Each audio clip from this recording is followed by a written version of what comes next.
My name is Sir Mac with Max Empowerment Counseling, and today I'm going to talk about a brief overview of depression in a crisis and traumatic situation and some things to help combat that depression.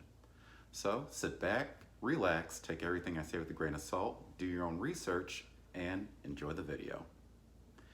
The best way I can describe depression is an upgraded version of sadness. When a crisis or traumatic situation happens, the feelings of helplessness, hopelessness, and or worthlessness comes into play. Essentially, the feeling of power and control being taken away from the individual is at play as well.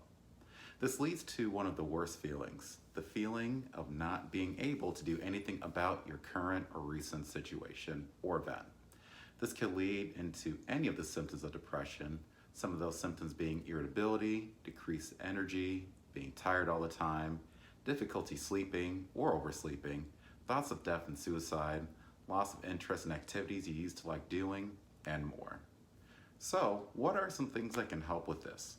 First, we need to remember that the main enemy of depression is getting active or getting and staying busy. What this does is combat the fatigue, feeling heavy, and getting your brain out of that depressed mindset by getting something done. Secondly, is to track your progress.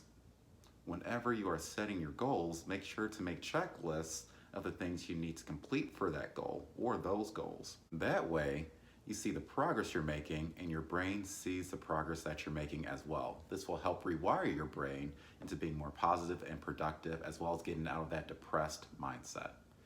This is due to your brain telling yourself, if I can complete this, then I can complete the next thing on that checklist. And this will cause a snowball effect, and this will help your brain get out of any negative thinking and into neutral or positive thinking. Third, separate your steps into smaller steps or the smallest step possible. For example, if your goal is to get out of bed, the smallest step would be to first open your eyes. Right? The second small step would be to get the blanket a quarter off you, then a half off you, and so on and so forth until you finally get out of bed.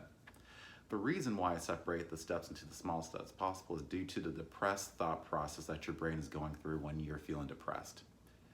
In that depressed thought process, the smallest thing can seem very overwhelming, and your brain will say, essentially, what's the point? So we separate those small steps into even smaller steps, and then those steps into even smaller steps until we get to the smallest step possible, because the small steps are more manageable to your brain. Again, this will get your body active and moving. And true, it might seem funny or even a little stupid to think about the smallest step possible. Then again, we got to remember, this is your brain, right? We're trying to help rewire your brain to get out of that depressed mindset. So we're making it as easy as possible. And this will help rewire your mindset because you are seeing yourself getting the smallest things done, and you'll be able to do the bigger things until you finally get out of bed. And this will again help snowball your brain into being more productive and you into doing more productive things. Because if I was able to get that prior thing done, right, then I'm able to get the next thing done, right?